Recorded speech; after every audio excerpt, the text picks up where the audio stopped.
What's up, guys? Shane, aka Musty Yeti here. Well, it's a new year and it's time to start a new build. I've wanted to do an AR9 build forever now, and I finally decided to pull the trigger and get this thing started. I reached out to several companies. Thankfully, they said yes, and now we have some of the best parts from the best companies out there to build a proper AR9.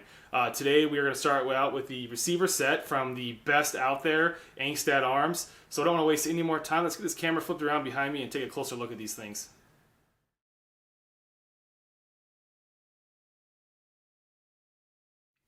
Alright guys, before we jump into this video, I want to say a huge thank you to Angstadt Arms. When I started planning this build, Angstadt Arms was the first and only company that came to mind, and they're the only company I contacted in regards to an upper and lower receiver.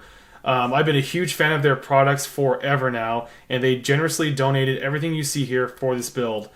So this thing wouldn't have happened if it wasn't for them. I really can't say thank you enough. It's people and companies like Angstadt Arms that help me do kick-out videos for you guys and keep this channel moving forward. Okay, so here's a closer look at the receiver set from Angstadt Arms. Now let's cover some specs before we jump into some of the features of this thing. Both the upper and the lower are machined from 7075 T6 billet aluminum with a matte black hard coat anodized finish. The upper weighs in at 6.5 ounces, the lower weighs in at about 10 ounces. The lower accepts 9mm 40 357 Glock style magazines. This is to be used with a 9mm bolt carrier assembly, and lucky for us, it uses standard AR-15 trigger and hammer, and man, do we have a doozy of a trigger coming down the road for this thing. This system obviously utilizes a closed bolt direct blowback operating system. And lastly, everything is 100% made right here in America.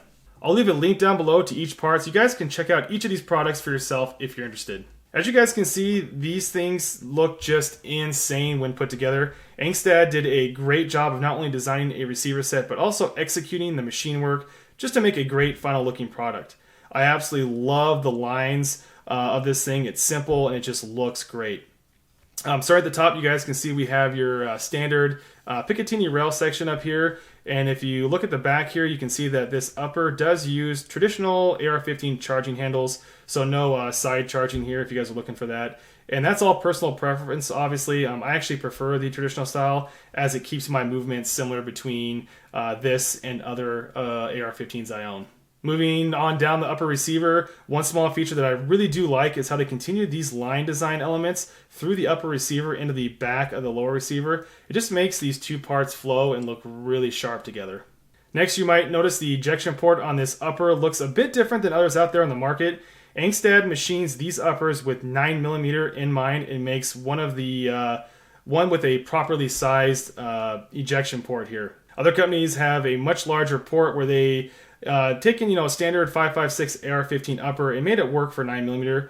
Along with that, you'll see that there's no dust cover or deflector, and I do like that they chose to remove those things just for a cleaner look, and it also cuts down on weight, which saves you guys money from having to buy something down the road. On the other side here, you guys can see, again, they kept things simple and clean. We don't have an overly large upper with an unnecessary designs or logos machined into it. Again, we have those lines that continue the entire upper receiver into the lower receiver again for just a nice good look. And you guys might be thinking, enough with those lines, but as this build goes on, you guys are going to see how those lines play into the overall look of this when other parts start getting installed on this sucker. Moving on down to the lower receiver, you guys might notice that it looks slightly different in a good way when compared to others out there on the market.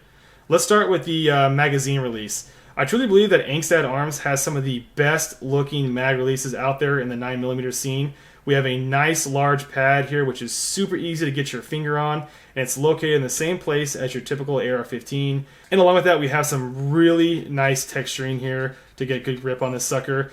You guys can see the pad is also surrounded by this nice thick wall here to keep you from accidentally hitting the mag release. Bar on this is, again, really simple for just a nice clean look. Next, we're going to move on down to the oversized trigger guard here. Some others out there on the market have some really funky designs here that I don't really care for. The trigger guard here is simple, but it's robust. There's definitely enough room here for your glove finger, so don't worry about that. Overall, just a really nice machine trigger guard that just matches the rest of the upper and lower receiver. After that, one thing I like most about this lower receiver is the magwell. This 9mm lower, like the upper, was specifically designed and made for Glock style magazines. So this section here of the lower receiver is the perfect size. Tons of other lower receivers out there keep the standard AR-15 size magazine well and just leave either spacers, insert blocks, or just added material inside to help the magazine fit properly. Now obviously those styles work just fine, but with Angstadt Arms design, you have a much tighter tolerance to help keep consistent fitment with your magazines. So not only does this look better in my opinion, but it's going to function better.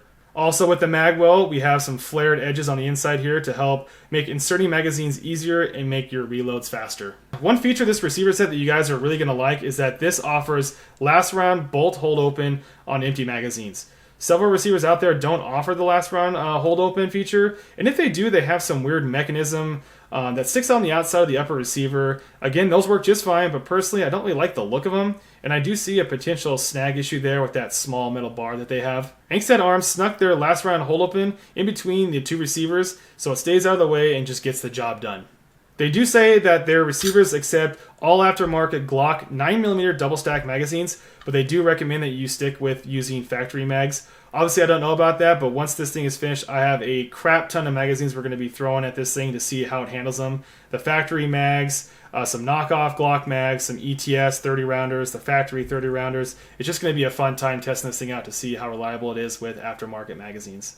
One thing I want to make sure I mention about the Angstadt Arms lower receiver is that it uses your standard AR-15 controls and very, very few proprietary parts. So you guys can easily hit the web for whatever parts you want to use when installing your lower parts kit without worrying about compatibility issues. Grab your favorite AR takedown, pivot pins, charging handle, trigger pins, bolt catch, bolt release, and safety, and you guys are good to go. With that, you'll feel right at home when switching between your standard AR-15 and this little guy here. Just a really nice training tool. So separately, these parts are great, but I have to talk about their fitment. You guys might be like me where you've had standard ARs out there with a lot of movement between their upper and lower receiver, where you have to adjust it with a tension screw or buy one of those aftermarket wedges to solve the problem. That is not the case with Angstadt Arms. Their upper and lower receivers are a fitted match set. This makes the fitting here extremely tight, and a big, big thumbs up to them for that one. Oh, remember earlier when I said that this obviously needs a 9mm bolt carrier? Well, guess what? We also have an Angstadt Arms bolt carrier for this sucker too. Yeah, that's right. These guys were kind of to include one of their bolt carriers for this build as well. So we're officially going to be Angstadt Arms the whole way from top to bottom. Now let's cover price on everything. If you guys are interested in the bolt carrier, that comes in at around $199. Now there is a couple of ways you can get your hands on the receivers. They do sell just the lower that you see here for $279, or you can pick up the receiver set for both the upper and lower for $469. Now obviously that price is a little higher than some of the receiver sets out there, but you are definitely getting what you pay for. The quality here is second to none and is specifically manufactured for your 9mm needs. Like I've said this entire video, Angstadt Arms kept this thing simple and clean while also making something top-notch and what I'm guessing will be 100% reliable. Alright guys, that about wraps it up. If I have uploaded future videos of this build, I'll be sure to annotate it in the corner in the card, so click on that if you want to see some of the other parts that we're putting on this thing. I am really excited for this build. I haven't been this excited in a long time. We have some really cool parts waiting to go on this upper and lower receiver. If you have any questions, comments, or concerns, leave them down in the comment box below. If you guys haven't, feel free to subscribe. It would help me out. If you guys are subscribed, think about hitting that bell next to the subscription button. Turn on notifications so you don't miss any more of my videos. But yeah, guys, that wraps it up. Take care, stay safe, and we'll see you next time.